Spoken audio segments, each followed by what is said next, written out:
ቁጠባን ባህላዊ አድርገው የስኬት ጉዞውን ሲጀምሩ እኛ ደግሞ ለቁጠባው እሴት ጨምረን አብረኖት እንተጋለን። ለላቀ ቁጠባው የላቀ ወለድ ይገባዎታል።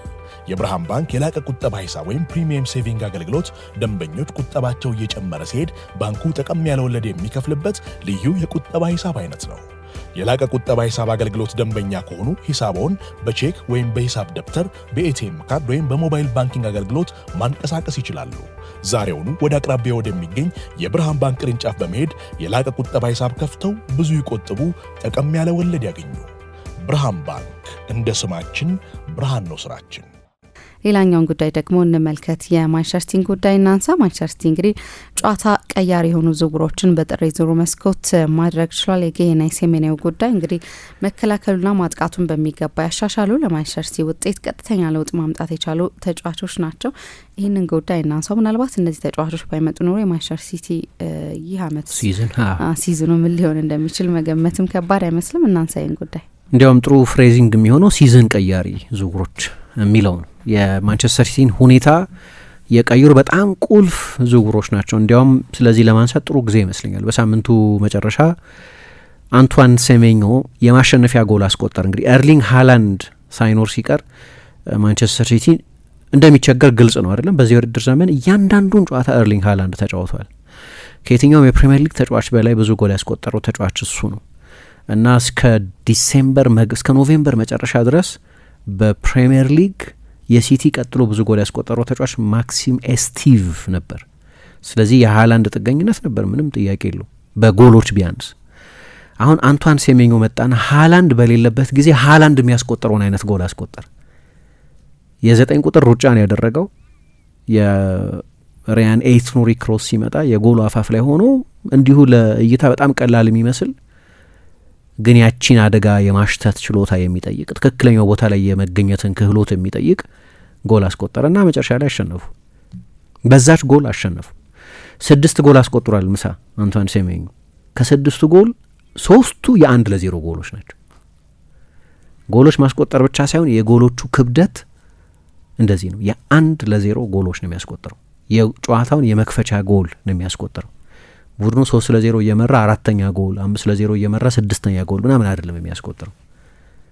ጎል የሚያስቆጥረው የመጀመሪያ የጨዋታውን የመክፈቻ ጎል ነው እስካሁን ድረስ እያስቆጠረ ያለው። ቢያንስ 3ቱ የ1-0 የጨዋታ መክፈቻ ጎሎች ናቸው። በቀደም ደግሞ የማሸነፊያ ጎል ነበር። በጨዋታው በጣም ቁልፍ በሆነ ሰዓት ውስጥ ሲቲ በጣም በተቸገረበት እስከ 40 ደቂቃ ድረስ አንድም ሙከራ ባላደረገበት እስከ 40 ደቂቃ ድረስ 4 ጊዜ ብቻ በሊድስ የፍጹም ቅጣት ምት ሳጥን ውስጥ ኳስ በነካበት የዶሚኒክ ካልቨርት-ሉዊን ትልቅ የጎል እድል ስቶ ወይም አሮንሰን ሌላ ትልቅ የጎል እድል በዶናሩማ ሙከራ የማዳን ክህሎት ምክንያት ሳይቆጠር ቀርቶ 1.24 ኤክስጂ አስመዝግቦ በዚህ ውድድር ዘመን ሲቲ በአንድ ሀፍ ብቻ ብዙ ኤክስጂ የተመዘገበበት ጨዋታ ሆኖ ጭንቅ ውስጥ ባሉበት ጊዜ ፊዚካሊም በጣም አስቸጋሪ ቡድን ነው ሊድስ። ብዙ የሚሮጥ ብዙ ፕሬስ የሚያደርግ ከፍተኛ ኢንቴንሲቲ ያለው ቡድን ነው። ውስብስብ ጨዋታ ነበር። ውስብስብ ጨዋታ እንደሚሆንም መገመት ይቻል ነበር። ከሊድስ ሰሞነኛ ፎርምን በመነሳት በትልልቅ ቡድኖች አልተሸነፈም። በዚህ ሜዳ ከሊቨርፑል ጋር አቻ፣ ከማንቸስተር ዩናይትድ ጋር አቻ፣ ቼልሲን አሸንፏል። አርሰናል ብቻ ነው ኮንቪንሲንግ ላይ ያሸነፈው 4-0 ይሄንን ቡድን። በተለይ ለትልቅ ቡድኖች በጣም አስቸጋሪ ነው እና በዛ ጨዋታ ላይ ነው የጨዋታውን የመክፈቻ ጎል 47ኛው ደቂቃ ላይ ልክ እረፍት ከመውጣታቸው በፊት በጣም ቁልፍ በሆነ ጊዜ አንቷን ሴሜኞ እንዲህ አይነት ጎል ያስቆጠሩ እና የዚህን ዝውውር ተጽዕኖ አሳንሶ ማየት በጭራሽ አይቻልም እና ተጨማሪ ማረጋገጫ ሆነ እንጂ ከመጣበት እና የመጀመሪያ ጨዋታውን ይህንን ውሃ ሰማያዊ መለያ ለብሶ መጫወት ከጀመረበት ጊዜ ጀምሮ ኢምፓክቱ የሚገርም። ማርክ ጌሂ አስገዳጅ የሚመስል ነው። ምክንያቱም የሁለት የመሀል ተከላካዮቻቸውን ጉዳት ተከትሎ ነው ወደ ገበያው መግባት የነበረበት። አሁን እዚህ ጋር አንድ ማደንቀው ነገር ሁለቱም ዝውውሮች ኦፖርቹኒስቲክ ናቸው። ገበያው ያቀረባቸው እድሎች ናቸው። አንቷን ሴሜኞ እስከ ጃንዋሪ 11 ድረስ የሚቆይ የውል ማፍረሻ ነበረው። እኔ አንድ ማይገባኝ ባለፈው ክረምት ብዙ የመስመር ተጫዋቾች ተዘዋውረዋል እና በጣም ጥሩ ሲዝን ነበር ባለፈው ሲዝን ያሳለፈው ይኸው ተጫዋች። ከብዙ ትልልቅ ክለቦችም ጋር ስሙ ይነሳ ነበር። ምናልባት በፕሪሚየር ሊግ በኤሊት ደረጃ ከተጫወቱ በመካከለኛ ደረጃ ከሚገኙ ተጫዋቾች መካከል ወደ ትልቅ ክለብ ያልተዘዋወረው ብቸኛው ተጫዋች እሱ ሳይሆን አይቀርም። እንዴት እንዳላስፈረሙት ብዙ ክለቦች አላውቅም። ከዛ ግን የውል ማፍረሻ አለው። የውል ማፍረሻ አለው ማለት የውል ማፍረሻውን ለመክፈል እስከወሰንሽ ድረስ ረጅም የድርድር ሂደት አይጠይቅም። ምናልባት ያከፋፈሩ ስትራክቸር ላይ ነው የምትደራደሪው። 67 ነጥብ ምናምን ነው፣ ስለዚህ እኛ 70 እናርገውና 4 ጊዜ እንክፈላችሁ ምናምን አይነት ድርድር። በዋና ሂሳብ ላይ ያን ያህል ድርድር አያስፈልገው። ለመፈጸም በጣም ቀላል ነው ዝውውሩ። ጃንዋሪ ላይ እንደዚህ አይነት ትልልቅ ገንዘብ የሚወጣባቸውን ዝውውሮች ለመፈጸም ብዙ ጊዜ አስቸጋሪ ነው። አሁን ይሄ ኦፖርቹኒስቲክ ነው የምትዩ ገበያው ያቀረበው እድል ነበር። ሲቲ አክት አደረገ። ብዙ ተጫዋቾች ብዙ ክለቦች ይፈልጉት ነበር። ማንቸስተር ዩናይትድ ይፈልገው ነበር። ከሩበን አሞሪም ትልልቅ ቅሬታዎች አንደኛው እሱ ነው። ሊቨርፑል የሞሐመድ ሳላህ ተተኪ አድርጎ ከሚያስባቸው ተጫዋቾች መካከል አንዱ ነው ይባል ነበር። በተለይ ደግሞ የሊቨርፑል የስፖርት ዳይሬክተር ሪቻርድ ሂውዝ የሚባሉት ወደ ቦርንመዝ ያመጡት እሳቸው ናቸው። ስለዚህ ረጅም ጊዜ የሚያውቁት ተጫዋች ነው። ቼልሲ የሚፈልገው ነበር። ትልልቅ ክለቦች ፈልገውታል፣ ጥያቄ የለውም ተጫዋቹ። ግን ሲቲ በጣም ዲሳይሲቭ የሆነ የገበያውን እድል ተጠቅሞ ይህንን ተጫዋች አስፈረሙ እና እንዲህ አይነት ልዩነት እየፈጠረ ነው ያለው። ማርክ ጌሂም ተመሳሳይ ነው። እሱ ደግሞ በውድድር ዘመኑ መጨረሻ በነጻ ከክሪስታል ፓላስ ጋር ኮንትራቱን እንደማያራዘም ግልጽ ነበር። ይህንን አሁን ሳይሆን ያለፈው የውድድር ዘመን ላይ ነው የተናገረው። ሊቨርፑል ሌላ ይህንን ተጫዋች ማግኘት የሚችልበት እድል ነበር፣ ግን በጣም ከዘገየ በኋላ ተጫዋቹ ሜዲካሉን እኮ አድርጓል። ሜዲካሉን አድርጎ በቃ ተነስ ተመለስ ተባለ። ምክንያቱም ክሪስታል ፓላስ በሱ ቦታ ተተኪ ማስፈረም አልቻለም። እሱን አምጥቶት ቢሆን ኖሮ የሊቨርፑል ሲዝን ከዚህ የተሻሻለ እንደሚሆን መገመት ትችላለች። ሲቲ ላይ የፈጠረ ያለውን ኢምፓክት ቶሎ ማየት ስለሚቻል የመሪነት ችሎታ አለው። በ21 ዓመቱ የክሪስታል ፓላስ አምበል የሆነ ነው። ጥሩ የእግር ኳስ ትምህርት አለው። ከቼልሲ አካዳሚ የወጣ ተጫዋች ነው። የቼልሲ ልጅ ነው ማርክ ጌሂ። የእንግሊዝ ብሔራዊ ቡድን የመጀመሪያ ተመራጭ የመሀል ተከላካይ ነው። ክሪስታል ፓላስ በ120 ዓመት ውስጥ የመጀመሪያውን ዋንጫ ሲያሸንፍ የዛ ቡድን ካፒቴን የነበረ ነው። የፕሪሚየር ሊግ ልምድ ያላቸው ናቸው ሁለቱም።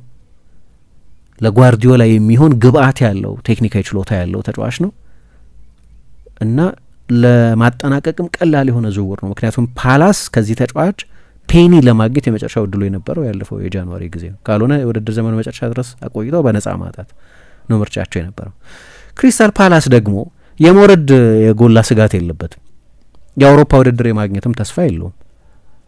ስለዚህ ለመውረድ የምትፈሪ ከሆነ በፕሪሚየር ሊግ ለመቆየት በጣም ወሳኝ የሆነ መሳሪያሽን አትሸጪም አይደለም። ለአውሮፓ ውድድርም ትልቅ ተስፋ ካለሽ ኦኬ፣ በአውሮፓ ውድድር የሚገኘው ገንዘብ ይበልጣል ከዚህ ተጫዋች ዝውውር ከማገኘው ገንዘብ። ስለዚህ ከሲዝኑ መጨረሻ ድረስ አቆያሉ ታያለሽ። ሁለቱም እድል የለውም ክሪስታል ፓላስ። ኢን ደ ሚድል ኦፍ ኖዌር የሚሉት ነገር ምናልባት በአውሮፓ ውድድር ብዙ ርቀት ካልሄዱ በስተቀር ትልቅ አምቢሽን የለም ክሪስታል ፓላስ ውስጥ አሁን። ስለዚህ ፓላስ ለመሸጥ ወሰነ። ኦፍኮርስ ትልቅ ደሞዝ ይከፍለዋል። ከ300,000 ፓውንድ ገደማ ይባላል፣ ከ250,000 እስከ 300,000 ፓውንድ። ግን እነዚህን ገበያው ያቀረባቸውን እድሎች ዲሳይሲቭ በሆነ ሁኔታ በአጭር ጊዜ በተሳለጠ ሁኔታ ነው ዝውውሮቹን ያጠናቀቀው። ስለ ገበያው ኦፖርቹኒቲ ካነሳን ግን ትልልቅ ቡድኖች እንትና እኮ ይጎልብትልኝ ትልቅ ፖቴንሻል እኮ ነው ምናምን ማይሉ አሉ አንዳንድ ክለቦች። በቃ መርሃቸው ማሸነፍ የሆኑ ክለቦች። ሲቲ ደግሞ እንደዛ ነው። ባለፉት 15 ዓመታት እንደዛ ነው እና መጀመሪያ የራሳቸውን ልጅ አመጡት መልሰው። ጄምስ ትራፎርድ የሲቲ አካዳሚ ውጤት ነው። ሄዶ ጎለበተ እና በርንሌ ውስጥ ነበር። የሚገርም ሲዝን ያሳለፈው ባለፈው የውድድር ዘመን በብዙ መለኪያዎች፣ በጨዋታ ስልትም በእግሩ በመጫወት ባለው ችሎታም ለፔፕ ጓርዲዮላ የሚመች ግብ ጠባቂ ነበር። ከዛ 1-2 ጨዋታ አዩት። ያንን የቶተናም ሽንፈት አዩ። 2 ተከታታይ ጌም ተሸነፉ ሲዝኑ እንደተጀመረ 2ኛውና 3ኛው ሳምንት ላይ። ከዛ ድንገት ዶናሩማ በፔዤ እንደማይቆይ ታወቀ። ፔዤ ተጫዋቹን የመሸጥ ውሳኔ ላይ ደረሰ። በኮንትራት ጉዳይ አልተስማሙም። ኤንሪኬም ሌላ ግብ ጠባቂ ማምጣት ፈለገ። እኔ ትራፎርድን ሲያመጡት ነግረውታል። ባለፈው አይተሹ እንደሆነ ከሳልፎርድ ጋር ከተጫወቱ በኋላ እንደዚህ አልነበረም የተባልኩት አለ። ቁጥር 1 ትሆናለህ ተብሎ ነው የመጣው። ከዛ አይ የትራፎርድን እድገትን ጎደዋለን ቃል ገብተንለታልና ምናምን የሚባል ነገር የለም። ይሄ ነው በቃ ትልቅ ክለቦች አንዳንድ ጊዜ ሩዝለስ ይሆናሉ። እና ትራፎርድ ወደ ቤንች ተሸኘ። ዶናሩማ ገበያው ላይ ካለማ በቅርብ ጊዜ ያዳናቸውን የዶናሩማን ትልልቅ ሙከራዎች አስብ። በፕሪሚየር ሊግ ኦፕታ ምን ይላል? እስካሁን ድረስ አንድም ጎል ያልሆነ ኢንዲቪጁዋል ስህተት ያልሰራ ብቻ የግብ ጠባቂ ጂጆ ዶናሩማ። ስታዩ ከፔፕ የጨዋታ ስታይል ጋር የሚጣጣም አይመስልም። የፔፕን የማያቆም አዳፕቴሽን የሚያሳይ ነው። የዛሬ 3 ዓመት 4 ዓመት ፔፕ በዶናሩማ ይጫወታል ብትይ ማይመስል ነበር። ይሄ የእሱን የኮቺንግ ኤቮሉሽን የሚያሳይ ነው። ግን ሲቲም ገበያው የሆነ ኦፖርቹኒቲ ይዞ ሲመጣ እንዴት ዲሳይሲቭ ሆኖ ወደ ዝውውሮች እንደሚገባ በጥር ብቻ ሳይሆን ባለፈውም ነበር ያየ ነው። ግን ጌሂና ሴሜኞ ደግሞ ሌላ አድቫንቴጅ አላቸው። አሁን ቶሎ መጥተው እንደዚህ ቶሎ ክሊክ ማድረጋቸው አጋጣሚ አይደለም። ሁለቱም የፕሪሚየር ሊግ ልምድ ያላቸው ተጫዋቾች ናቸው። ስለዚህ የእግር ኳስ ባህሉ፣ የአየሩ ጠባይ፣ የጨዋታው ኢንቴንሲቲ ምናምን የሚባለው ነገር ምንም አፌክት አያደርጋቸውም። የሚያስፈልጋቸው ብቸኛው ነገር ክሪስታል ፓላስና ቦርንመዝ ፍጹም ተመሳሳይ የሆነ ስታይል ከሲቲ ጋር የላቸውም። ስለዚህ የሲቲን ስታይል አዳፕት ማድረግ አለበት። ሲቲም ከቀደሙት ዓመታት የበለጠ ዳይሬክት መሆኑ በተለይ ለሰሜኞ ይጠቅመዋል። የበለጠ ዳይሬክት ነው ከቀደሙት ዓመታት ይልቅ የበለጠ ትራንዚሽናል። ስለዚህ እንዲያውም ከቀደሙት ዓመታት ይልቅ በጣም ፖዚሽናል ከሆነው ይልቅ የበለጠ ትራንዚሽናል የሆነ ቡድን ስለሆነ ዘንድሮ ያለው ለሰሜኞ ለመዋሃድም ያን ያህል የከበደው አይመስለኝም። ስለዚህ እንደው የጓርዲዮላን የጨዋታ ስልት አጀስ ማድረግ አለባቸው እንጂ ሎካል ልጆች ናቸው፣ የፕሪሚየር ሊግ ተጫዋቾች ናቸው። እና ዋንጫ ከወሰደ መጨረሻ ላይ ሲቲ በእነዚህ ቁልፍ የጃንዋሪ ዝውውሮች ምክንያት ነው ዋንጫ የሚወስደው። በተለይ ደግሞ በጎሎች ላይ ያለ የሃላንድ ጥገኝነት ምን ያህል ከፍተኛ እንደሆነ የምታውቂው። ይሄ ልጅ እንግዲህ በአንቷን ሴሜኞ 62.5 ሚሊዮን ነው የገዙት። በ11 ጨዋታ ነው 6 ጎሎች ያስቆጠረው፣ 1 ተጨማሪ አሲስት የሰጠው። በሁሉም ጨዋታ በጣም ዲሳይሲቭ ተጫዋች ነው። አሁን 4 ተከታታይ ጨዋታ አሸንፈዋል። ባለፉት 7 ጨዋታዎች በሁሉም ውድድሮች በፕሪሚየር ሊግ ብቻ 1 ጨዋታ ብቻ ነው የተሸነፉት።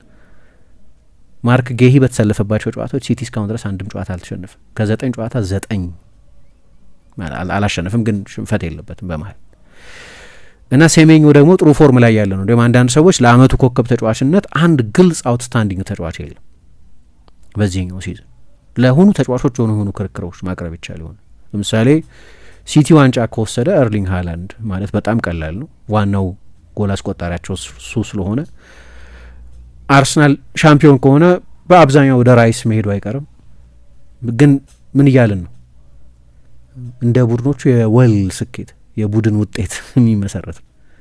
የሆነች ግሬ ኤሪያ አለች። ከዛ ለእኔ ብሩኖ የሆነ ተጫዋች መጠቀስ ይችላል። ግን ለብቻው ከሱማ አያልፍም ይሄ ሽልማት የምትዩ ተጫዋች የለም። ሴሜኞ እዚህ ክርክር ውስጥ መገኘት አለበት። በጣም የሚገርም ሲዝን ነው እያሳለፈ ያለው። 3ኛ ነው እኮ በጎልና በአሲስት ኮምቢኔሽን። የሚበልጠው ኤርሊንግ ሃላንድ 29 የጎል ተሳትፎ ያለው፣ በጎል 1ኛ ነው፣ በአሲስት 2ኛ ነው ሃላንድ። ከዛ ኢጎር ቺያጎ 19 የጎል አስተዋጽኦ አለው። ከዛ ሴሜኞ 3ኛ ነው። እና ወደ ሲቲ ከመጣበት ጊዜ ጀምሮ ያለው ተጽዕኖ በጣም ከፍተኛ መሆኑን የሚያሳዩ ብዙ መለኪያዎች አሉ። ጥቂት እንመለስበታለን። ተመልሰናል። አድማጮቻችን አንድ ኤፍኤም 95.1 ላይ ትገኛላችሁ። የማንቸስተር ሲቲን ጉዳይ እየተመለከትን ነው የምንገኘው። የቀሩ ነጥቦች አሉ። ስለ አንቷን ሴሜኞ ጎሎች አስፈላጊነት ነው እያነሳው የነበረው። ሲቲ በኖቬምበር መጨረሻ አካባቢ ከጎሎቹ መካከል 60% የሚሆኑትን ያስቆጠረው ሃላንድ ነበር። ከሙከራዎቻቸው መካከል 30%ን የሚሞክረው ሃላንድ ነበር። ከሲቲ እንደ ቡድን ከሚያስመዘግቧቸው የኤክስጂ መጠኖች በፐርሰንት 57% የሚሆነውን የሚያስመዘግበው ሃላንድ ነበር። የዋን ማን ባንድ ነበር ማለት ትችላለች። በቃ የሲቲ ማጥቃት አንድ ተጫዋች ላይ የሚያጠነጥን ይመስል ነበር እና በዚህ አመት የበለጠ የሃላንድን ችሎታ ማክሲማይዝ የማድረግ ሀሳብም ነበር። ግን ችግር መሆን ጀምሮ ነበር አንዳንድ ጨዋታዎች ላይ ሃላንድ በአንድ ወይ በሌላ ምክንያት ጎል ማስቆጠር ካልቻለ ወይም በቂ ጎል ካላስቆጠረ ሲቲ እነዛን ጨዋታዎች ለማሸነፍ ይቸግረዋል። ይህንን ወዲያው ብለነው ነበር። የሴሜኞ መምጣት የቀረፈው ትልቁ ችግር ወይም ያቃለለው ትልቁ ችግር ይሄኛውን አይነት ችግር ነው። ደግሞ ፔፕ ተጫዋቾች በደንብ ያሻሽላል። አሁን ከእኔ ከቦርንመዝ የሚለይብኝ አንደኛው ነገር የበለጠ የሳጥን ፕሬዘንሱ ጨምሯል። በቀደምኩ በጨዋታው ላይ ብዙ ጥሩ አልነበረም ከሊድስ ጋር የመጀመሪያ አጋማሽ ላይ በተለይ ግን በጣም ቁልፍ በሆነው ሞመንት ላይ ያንን ፓስ ለማግኘት በሚያስችል አይነት ሩጫ ላይ ተገኘ እና ጎሉን አስቆጠረ። ሙቭመንቱ በጣም ጥሩ ሆኗል። ፔፕ አንድ ትልቅ ፖቴንሻል ያለው የክንፍ ተጫዋችን የከፍተኛ ቮሊዩም ተጫዋች ማድረግ ይችላል። በራሂም ስተርሊንግ ላይ ይሄንን ሲያደርገው አይተናል። ከዛ ያው እንግዲህ እንዳነሳሁት የጃንዋሪ ዝውውር የራሱ ሪስክ አለው። ለምሳሌ ፌሊፔ ኮቺኞ፣ የፈርናንዶ ቶሬዝ አይነት በጣም ከፍተኛ ገንዘብ የወጣባቸውን ያልተሳኩ ዝውውሮች ወደ ባርሴሎና፣ ወደ ቼልሲ ተደርገዋል። አንዳንድ ጊዜ ግን እንደ ሎተሪ ይሆናል። ቨርጂል ቫንዳይክን ወይም እንደ ሉዊስ ሱዋሬስ አይነት ተጫዋች አስፈርመች ደግሞ በቃ ታሪክ ቀያሪ ዝውውሮች ልታደርጊ ትችላለሽ። እነዚህ ተጫዋቾች በሁለተኛው ምድብ ላይ ያሉ ይመስላል በነ ሱዋሬስ እና በነ ቨርጂል ቫን ዳይክ አይነት ተጽዕኖ ላይ። ለዚህ ደግሞ ሁጎ ቫያናን ማድነቅ ያስፈልጋል። አሁን የበቀደሙ የመጀመሪያው ጎል ሲቆጠር ብቻኛው ጎል ሲቆጠር አይተሹ እንደሆነ በቅርብ ጊዜ ፈጸሟቸው ዝውውሮች ውጤት ነው ልትዩ ትችላለሽ። ምክንያቱም ራያን ሼርኪ ለሪያን ኤይት ኑሪ ኳሱን ሰጠው፣ ከዛ ለሰሜኙ አቀበለው፣ ጎሉ ተቆጠረ። እነዚህ በቅርብ ጊዜ ተፈጸሙ የሲቲ ዝውውሮች ናቸው። ቅድም ስለ ዶናሩማ ሳነሳ ነበር። በጣም ትልልቅ ሙከራዎች ሲያድን ቆይቷል በዚህ የውድድር ዘመን። የማይታመኑ ሙከራዎች በአንፊልድ በቅርብ ጊዜ ከአሌክሲስ መካሊስተር ያዳነውን አይነት 2-1 ሲቲ እኮ እየመራ ነው ያዳነውን አይነት በጣም ያ ጨዋታ ደግሞ በማንቸስተር ሲቲ ሲዝን ላይ ያለው ተጽዕኖ እስካሁን ድረስ ፊልም የሚደረግ ትልቅ ተጽዕኖ የነበረው ጨዋታ ነው። እዛ ጨዋታ ላይ ጎል ተቆጥሮ ቢሆን የሲቲ ኢሞሽናል ምላሽ ምን እንደሚሆን አላውቅም፣ ግን ያ እንዳይሆን ያደረገ ዲፍሌክት የተደረገ ሙከራ ነው። ፔፕ ሁሉ ሚሚክስ ያደረገው አይተሽ እንደሆነ በጣም የሚያስደንቅ ሙከራ ስለነበር እንደ ዶናሩማ አይነት ነገር ሲያደርግ አይተናል፣ ፔፕም እንደ ቀልድ ማለት ነው። ስለዚህ በጣም ወሳኝ ዝውውሮች ናቸው፣ ሲዝን ቀያሪ ዝውውሮች ሊባሉ ይችላሉ ሁለቱም። ግን ወደ ኋላ ከተመለስን ደግሞ የዶናሩማም የሼርኪም አሁን ደግሞ በቅርብ ጊዜ የትኑሪ ጥሩ መጫወት ጀምሯል። እነዚህንም ዝውውሮች ክሬዲት ከፍ ማድረግ ይገባል። ግን ይሄ ማሸነፍ ዲሳይሲቭነስ ስላለ የሆነ ተጫዋች ድገት ብሎክ አረጋለሁ የሆነ ተጫዋች ይቀየማል ምናምን የሚል ውስጥም አልገቡም። አሁን ትራፎርድ ይለቃል ክረምት ላይ በእርግጠኝነት ቤንች ሆኖ አይቆይም። አይ ቲንክ ቤንችም መሆን የለበትም ጥሩ ግብ ጠባቂ ስለሆነ። ግን ምናልባት ዶናሩማ ደረጃ ላይ ያለ ግብ ጠባቂ ግን አይደለም። ቁጠባን ባህለው አድርገው የስኬት ጉዞውን ሲጀምሩ እኛ ደግሞ ለቁጠባው እሴት ጨምረን አብረኖት እንተጋለን። ለላቀ ቁጠባው የላቀ ወለድ ይገባውታል። የብርሃን ባንክ የላቀ ቁጠባ ሂሳብ ወይም ፕሪሚየም ሴቪንግ አገልግሎት ደንበኞች ቁጠባቸው እየጨመረ ሲሄድ ባንኩ ጠቀም ያለ ወለድ የሚከፍልበት ልዩ የቁጠባ ሂሳብ አይነት ነው። የላቀ ቁጠባ ሂሳብ አገልግሎት ደንበኛ ከሆኑ ሂሳቦን በቼክ ወይም በሂሳብ ደብተር፣ በኤቲኤም ካርድ ወይም በሞባይል ባንኪንግ አገልግሎት ማንቀሳቀስ ይችላሉ። ዛሬውኑ ወደ አቅራቢያ ወደሚገኝ የብርሃን ባንክ ቅርንጫፍ በመሄድ የላቀ ቁጠባ ሂሳብ ከፍተው ብዙ ይቆጥቡ፣ ጠቀም ያለ ወለድ ያገኙ። ብርሃን ባንክ፣ እንደ ስማችን ብርሃን ነው ስራችን።